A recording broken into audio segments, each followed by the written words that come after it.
Welcome to the free audiobook version of The Everyday Pain Guide, your go-to guide when pain first strikes.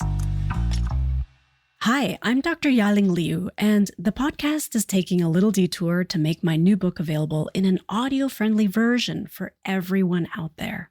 Each episode will feature a bite-sized snippet from the book, and together we'll work our way through as much of it as is possible in this format. What's exciting about this is that I'm reading parts of the book to you before it's even available on the shelves. Plus, unlike with a traditional audiobook, you can engage with the content and chat with me about what you hear. You get to ask questions and tell me what you think as each episode rolls out. So sit back and relax as I bring you today's installment of the second book in the Everyday Pain Guide series, Fix the Fire Damage.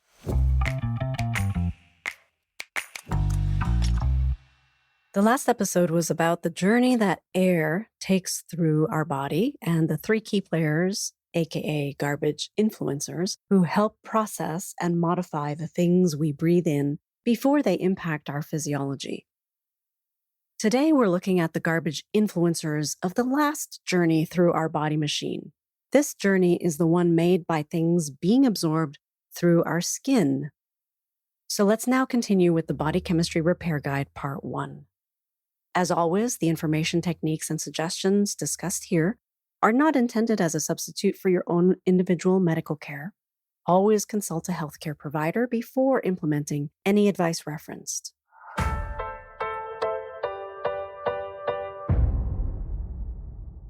Garbage influencers of the soaps and lotions journey. Number 1, Epidermis, filter and repel. This is the outermost layer of skin that acts most effectively as a barrier to keep garbage out. When it is compromised by being dry or injured, you can become vulnerable to both airborne and topical bacteria and viruses.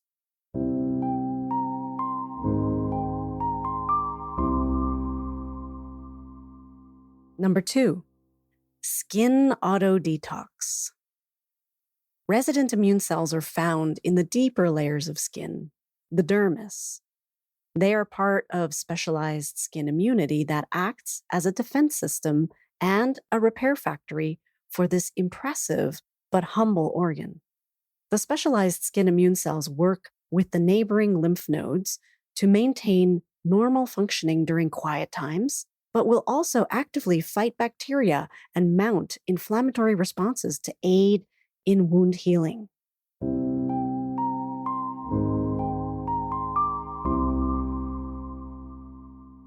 Number 3, sweat glands. Expel waste. Consider this. Perspiration is the urine of skin. Sounds gross, and it's true that sweating is more integral to our body temperature regulation than it is to elimination of waste. However, it does also play a role in the garbage elimination. Urea, one of the main ingredients in urine, is also one of the waste products found in our sweat. Additionally, persistent organic pollutants like pesticides and industrial chemicals like polychlorinated biphenyls or PCBs have been found in sweat and can easily pass through the skin because they are lipid-based, fatty molecules. In fact, heavy metals and pollutants like bisphenol A, BPA, a plastics byproduct, can be found in skin in greater concentration than in other body tissues or even blood. This suggests a biological preference for elimination of these kinds of toxic compounds through the skin over our other pathways. So if you don't sweat easily or often, it's worth looking into ways to change that, since perspiration is a unique elimination pathway for certain types of outgoing garbage. This would include reevaluating the use of antiperspirants, which hinder the elimination function through sweat glands.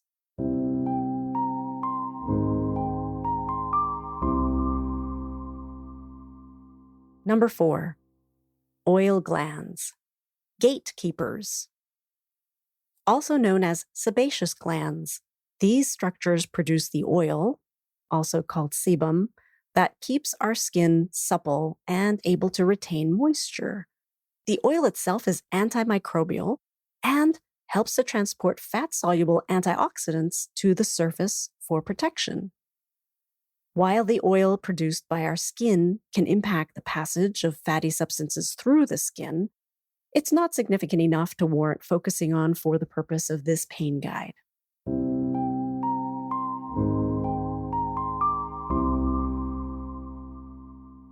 Number 5, hair follicles.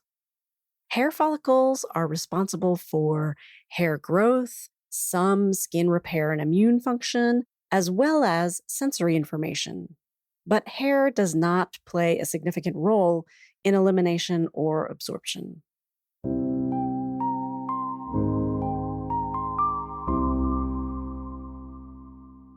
Why garbage movement across the skin matters. The skin may seem like a much more minor entry point into our body machine than our noses or mouths. But did you know that skin is the largest organ of the body? It makes up about 15% of your body weight. For perspective, your head is less than 10% of your body weight, and think about how heavy your head can feel when you're tired. Your skin is a significant portion of your body, and by extension, your health. It is a major player in how garbage gets in and out or repelled. Our skin is protective in more ways than one.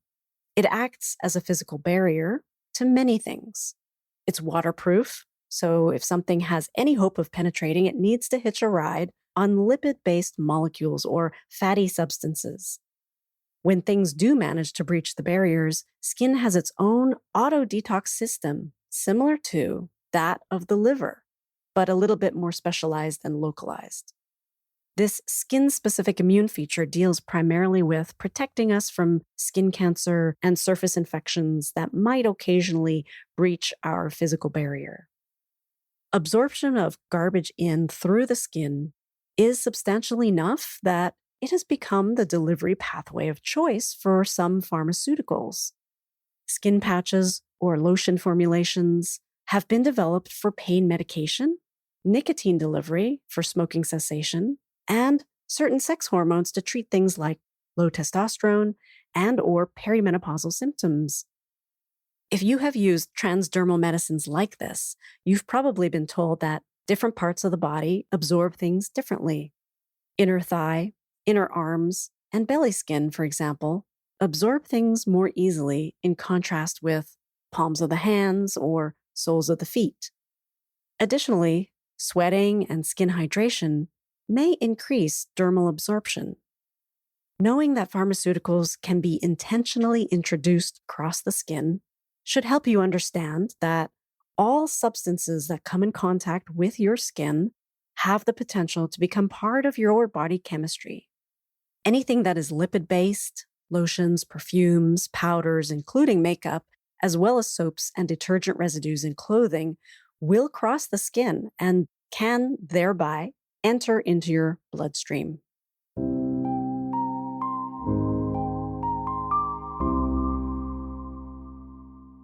An important note: what we put on our skin, we also inhale.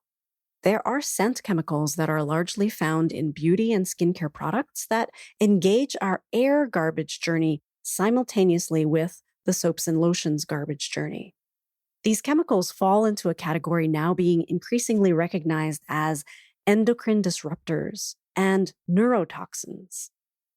Ingredients in household and beauty products that might impact skin and be inhaled are not as heavily regulated in the United States as in Europe. So you may not realize that these are in your life, but some examples of endocrine disruptors and neurotoxins include things like parabens, propylene glycol, ethanolamine compounds, and anything labeled as fragrance or perfume. Endocrine disruptors are exactly how they sound. They disrupt or mess with our hormone systems, and much more of our biology than we realize is hormone-based. Hormones are not just about fertility and reproduction. Our endocrine system includes countless hormone molecules that coordinate everything from waking, sleeping, eating, growth metabolism, and mood. Similarly to how airborne elements of things applied to the skin can engage our garbage journey through the body, airborne elements can also impact our skin. Industrial pollution and exhaust fumes are examples of substances in our air that can deposit residues on our skin, triggering a skin immune response by the surface contact of those airborne particles.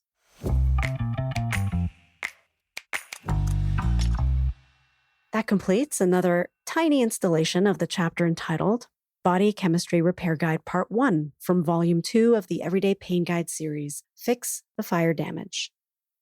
Remember to check the links in the show notes for how to get your free year-long subscription to my Substack publication, Better Pain Coping, where you can also share your reactions, questions, and personal experiences with pain or anything you hear about in these episodes.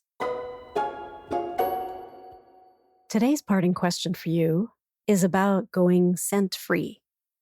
Have you gone scent-free? What was your motivation to do so? If not, have you thought about it? Certain healthcare providers' offices are scent-free as a way to help support the needs of patients with chemical sensitivities who might have adverse reactions to scents and perfumes. Maybe you've encountered one of those? If so, how do you handle that? Let me know when you join me over on Substack. In the next episode, we'll be wrapping up part 1 of this Body Chemistry Repair Guide chapter, and you'll hear about the 3 universal garbage influencers.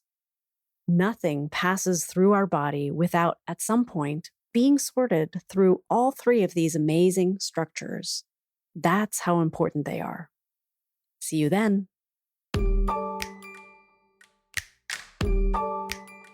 This episode was an excerpt from The Everyday Pain Guide, your go-to guide when pain first strikes. Written and narrated by me, Dr. Ya-Ling Liu, with audio editing and production provided by Organized Sound Productions. Do you have questions or comments about today's episode? You can shoot me an email anytime at hello@stopeverydaypain.com. That's HELLO@stopeverydaypain.com. If you have friends or family members who you know are struggling with persistent, recurring aches and pains, tell them to check out the podcast while they're waiting for the book. To help me get this information to as many people who need it as possible, please consider leaving an honest review, but I'd also be super grateful for a simple like, follow, or share. Thank you for helping me put a stop to everyday pain.